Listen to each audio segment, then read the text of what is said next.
Take 2. November 28th, 2016, 5:12 a.m. Naturally, it's no pressing conundrum for me as your solo retainer of compassionate criticism, fearing not of spouting the painfully ugly truths, this gonzo observant, waving the cautionary orange flag representing a storm of fascism that prides itself in sweeping out the ideals of old-time democracy, rolling out the red carpet for progression denial, and then covering it with red tape to mark the empty space where an individual's right to freedom was buried. Triumphantly abandoning journalism recently as a legitimate profession, while desperately attempting to shred a glimpse of bitter truth into the minds of the few who haven't entirely lost their comprehensive abilities to acknowledge the presence of unfathomable evils lurking in the shadowy confines of the highest kangaroo courts. This subverter of sorts is faced with a personal dilemma of whether or not to appoint my unapologetic disdain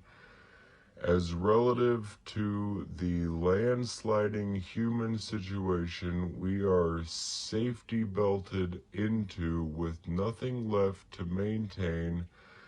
but an infinitely hung jury hell-bent on ostracizing the ones who refuse to be roped in with the rest of the cattle. Encompassing all realms of media as the current state of unwavering grand disregard has been thrust upon us without even a pinhead's worth of warning. This is only attempting to point out some critical examples, making heavily known the grotesque litter of problems yearning for solutions, which are all too often overlooked by the ignorance-ridden clones immensely engrossed by today's electronic-controlled environment, passed off as nothing less than imperative, as fantastic necessities for living under a bogus market system designed for us, not by us, as an uncontrollable and expanding mousetrap to impede our privacy, aimed particularly at the bourgeoisie to keep them distracted enough to forget the idea of revolt was ever even an option for we the people to consider. A dwindling culture of bridled and blinded whims is on the rise, brimming with hopeless amounts of untapped potential, but ultimately wasted by the shackles of greed and the sickness of personal expression we rely on consistently for false reassurances from the acquaintances we only interact with through binary code that our individuality matters. This awful realization wrinkles itself into an eternity of suffering that was passed down from the coaxed and comfy,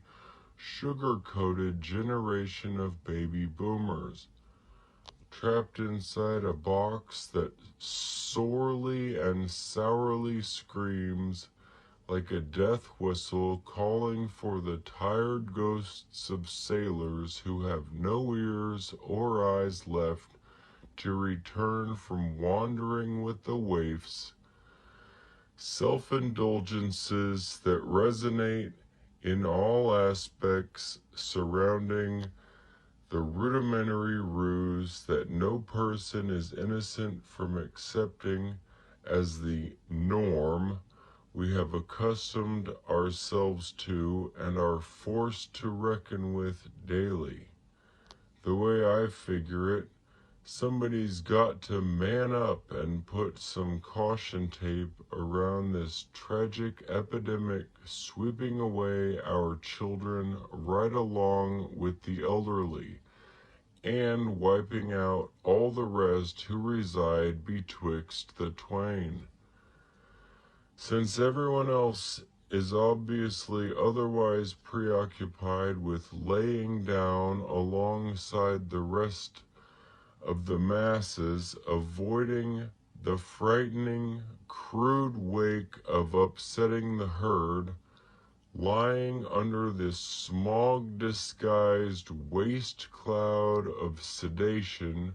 those rotten, scheming bastards holding supreme power are still cleverly yet blatantly disguising as a clean breath of fresh convenience,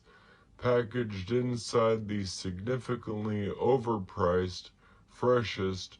overtly swell fad for all the other Joneses to pine over, fashioning themselves in the newest version of our society's slave uniforms, marketed to perpetuate biased propaganda, manipulate the masses, and keep the sheep at bay, only steepening this sickening stool of stagnation we are blindly locked into. I can sense the imminent pressure riding on my bull-whipped and oppressed shoulders as society's only real hope for some form of widespread epiphany, empowering radical changes in the old archetypal vision of an elitist empowering commercial system based solely on monetary values. There is no possible choice but to slide in as many of those snide jabs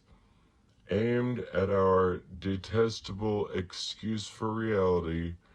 anywhere the great void allows for a brief recess to curb a portion of the vapidity in which we are undoubtedly and unforgivingly engulfed.